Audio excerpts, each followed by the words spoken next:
تو پہلے تو اپنی زندگی میں یہ کوشش کرو کہ کسی بھی فرد بشر پر کوئی ظلم نہ ہو، کوئی زیادتی نہ ہو، کسی کو مجھ سے تکلیف نہ پہنچے، کسی کا میں دل نہ دکھاؤں، کسی کے اوپر بہتان الزام نہ لگاؤں، کسی کو برا بھلا نہ کہوں، بلکہ اس کو اپنا بھائی سمجھ کر اس کے ساتھ برتاؤ کروں۔ یہ بھی اتنا ہی ضروری ہے جتنا نماز پڑھنا ضروری، اتنا ضروری ہے جتنا رمضان میں روزے رکھنا ضروری۔ تو فرمایا لا یظلمہ، ایک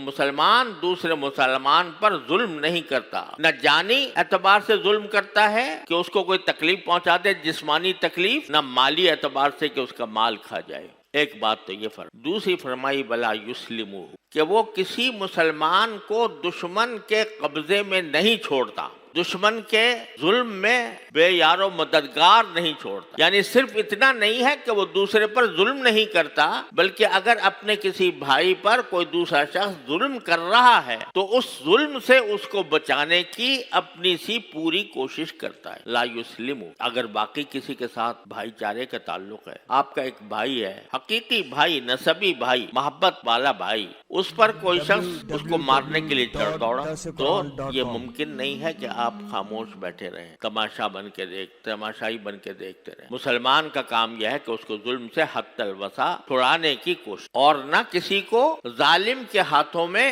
پٹتا ہوا دیکھے، جتنی اس سے مدد ہو سکتی ہے وہ مدد اس کی کرے، اور اخوت اسلامی کی بنیاد پر کرے۔ یہ نہیں کہ میرا ہم وطن ہے لہذا میں اس کی مدد کر رہا ہوں، یہ نہیں کہ میرے قوم کا ہے اس لیے میں اس کو مدد کر رہا ہوں، یہ نہیں کہ یہ میری زبان بولنے والا ہے اس لیے میں مدد کر رہا ہوں، بلکہ اس لیے کہ یہ مسلمان ہے اور حق پر ہے، مظلوم ہے، تو مظلوم ہونے کی حیثیت سے اسے مدد کرے۔ یہ بھی ایک اسلام کی بڑی اعلیٰ تعلیم کا حصہ ہے جو رسول کریم صلی اللہ علیہ وسلم نے ایک لفظ میں بیان، ولا یسلم۔ آج ہم اس قسم کے بے شمار مناظر اپنی آنکھوں سے دیکھتے ہیں جن میں کسی پر ظلم کیا جا رہا ہوتا ہے، تو اس ظلم کو روکنے کے لیے جو تدبیر ہمارے بس میں ہے وہ بھی انجام نہیں دیتے، اور ظالم سے اس پر ظالم کے ظلم کو اس کے اوپر چلتا ہوا دیکھ کر بھی خاموش رہتے، اس لیے رہتے ہیں کہ میرا کوئی رشتہ دار تو ہے نہیں، میرا نہ بھائی ہے، نہ چچا ہے، نہ بھتیجا ہے، نہ بھانجا ہے، میرا کوئی رشتہ دار نہیں ہے، ہو رہا ہے اس کے ساتھ تو ہونے دو۔ رسول کریم صلی اللہ علیہ وسلم فرماتے ہیں کہ جس طرح اپنے بھائی کا اگر تم دفاع کرتے تو اسی طرح ہر مسلمان کا جو مظلوم ہے اس کا دفاع کرتے۔